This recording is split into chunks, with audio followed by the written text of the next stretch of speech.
Doctor صاحب یہ آپ نے مطالبہ کیا ہے کہ فوری طور پر مکمل لاک ڈاؤن کرنا چاہیے، تو آپ یہ اس پر کوئی رابطہ ہوا ہے آپ کا حکومت سے؟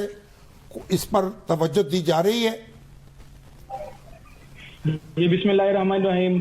سر سب سے بڑا المیہ اور مسئلہ یہ ہے کہ حکومت جو ہے وہ جب بھی کوئی بھی سٹیپ لینے جاتی ہے تو وہ سٹیک ہولڈرز کو تو بالکل بھی آن بورڈ نہیں لیتی، جس کی وجہ سے پھر ہمیں آج کی جو پریس کانفرنس ہمیں کرنی پڑی اس کی وجہ بھی صرف یہی تھی کہ حکومت جو ہے وہ جتنی سنگین اور نوعیت کا یہ معاملہ آگے ہونے جا رہا ہے وہ اس کو بالکل سیریس نہیں لے رہی۔ آپ دیکھیں ہمارے بالکل ہمسائے میں جو حالات ہیں تو ہمارا ان سے بارڈر دور نہیں ہے۔ فرسٹ ویو میں ایران ہمارے نزدیک تھا اور ایران سے سارا فلو پیشنٹس کا پاکستان میں آیا، تو اس دفعہ انڈیا بھی آپ کے ساتھ ہے، وہ بھی ہاٹ بارڈر اس ٹائم بنا ہوا ہے۔ تو آپ وہاں پہ دیکھیں جسٹ ان کا ایک میلے کی وجہ سے، جسٹ ان کا ایک ٹریڈیشنل گیدرنگ کی وجہ سے وہاں پہ کیسز کی تعداد ڈے بائی ڈے لاکھوں میں بڑھ رہی ہے اور اموات کی تعداد جو ہے وہ ہزاروں میں بڑھ رہی ہے۔ تو اسی طرح پاکستان میں اگر آپ دیکھیں تو اگر آپ شاپنگ مالز میں دیکھیں، آپ اگر باہر بازاروں میں دیکھیں تو وہاں پہ لوگ کا رش اور ہجوم بہت زیادہ ہے۔ ایس او پیز کو فالو نہیں کیا جا رہا، ماسک وغیرہ کو فالو نہیں کیا جا رہا۔ اگر آپ تو فوج طلب کر لی گئی ہے اور وہ گشت بھی کر رہی ہے تو اس کے بھی کوئی اثرات مرتب نہیں ہوئے؟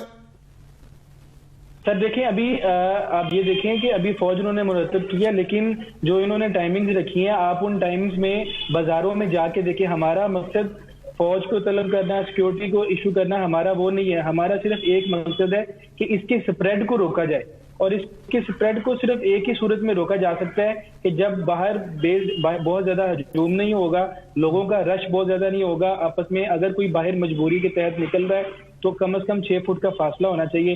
وہ ساری چیزیں جو وہ سارے ایس او پیز ہیں وہ ان ٹرو سینس جو ہیں وہ بالکل ان پہ امپلیمنٹ نہیں ہو رہا۔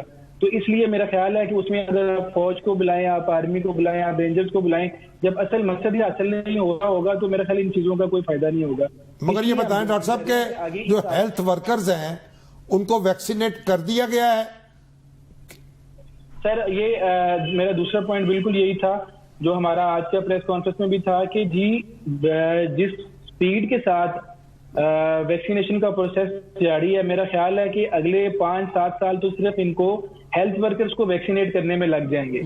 پہلے ایک ڈوز لگتی ہے، اس ڈوز کے 21 ڈیز کے بعد دوسری ڈوز لگنی ہوتی ہے ویکسین کی، لیکن ابھی اگر آپ میرے سے سارے ہاسپٹل کے پنجاب بھر کے حالات پوچھیں تو ابھی آپ کے سینکڑوں کی تعداد میں ہیلتھ پروفیشنلز ایسے ہیں جن کو پہلی ڈوز ہی نہیں لگ سکی۔ تو کتنے فیصد لوگ ہیں جن کو یہ دونوں ڈوزیں لگی ہوں گی؟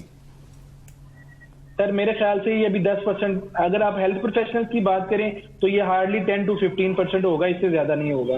مگر یہ تو بڑی مجرمانہ غفلت ہے، تو کیا آپ یہ نہیں دیکھ رہے کہ جو سنگل ڈوز ویکسین ہے جو ہیلتھ ورکرز کو وہ لگائی جائے تاکہ فوری طور پر وہ اثر کر سکے؟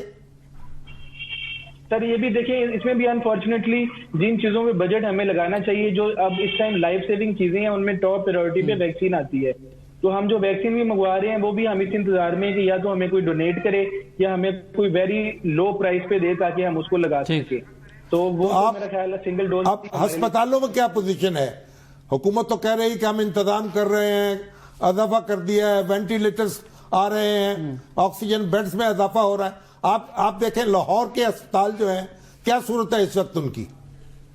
سر اس پہ میں اپنے آپ میڈیا کی توسط سے میں آپ لوگوں کی ہیلپ بھی چاہوں گا کہ آپ دیکھیں کہ جس دن بھی گورنمنٹ کا کوئی نہ کوئی میسج آتا ہے، کوئی نہ کوئی اسٹیٹس آتے ہیں کہ جی ہمارے پاس اتنے وینٹیلیٹر فری ہیں، اتنے بیڈز اویلیبل ہیں، آپ اسی دن اس ہاسپٹل کا وزٹ کر کے دیکھ لیں۔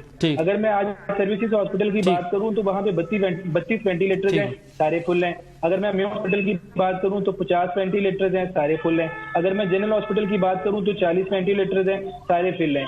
اور ایک بڑی دل خراش بات یہ ہے کہ آپ کو اگلے مریض کو وینٹیلیٹر دینے کے لیے پہلے والا مریض جو وینٹیلیٹر پہ ہے اس کے مرنے کا انتظار کرنا پڑتا ہے۔ اس سے زیادہ حالات تشویشناک اور کیا ہو سکتے ہیں؟ اور یہ بالکل غلط بیانی سے حکومت کام لے رہی ہے۔ ہاسپٹل بالکل چوک ہوئے پڑے ہیں، وہاں پہ آکسیجن پورٹس کی کمی ہے، وہاں پہ بیڈ کی کمی ہے، وہاں پہ human resource health support staff کی سویر کمی ہے، کیونکہ ہمارے ڈاکٹرز بھی بڑی تیزی سے پازیٹیو ہو رہے ہیں، جو لوگ کورونا میں پازیٹیو ہو رہے ہیں وہ سسٹم سے باہر نکلتے جا رہے ہیں۔ تو یہ صرف ان کی جو ہے وہ میری سمجھ سے بالاتر ہے، یہ حقیقت سے بالکل جو ہے نا وہ دور ہے چیزیں جو حکومت کے سٹیٹس ہیں. ٹھیک ہے، معاملہ تھوڑے حقیقت سے کچھ دور ہیں. ڈاکٹر مدثر نواز صاحب ہمارے ساتھ جو تھے. دنیا خبر کی دنیا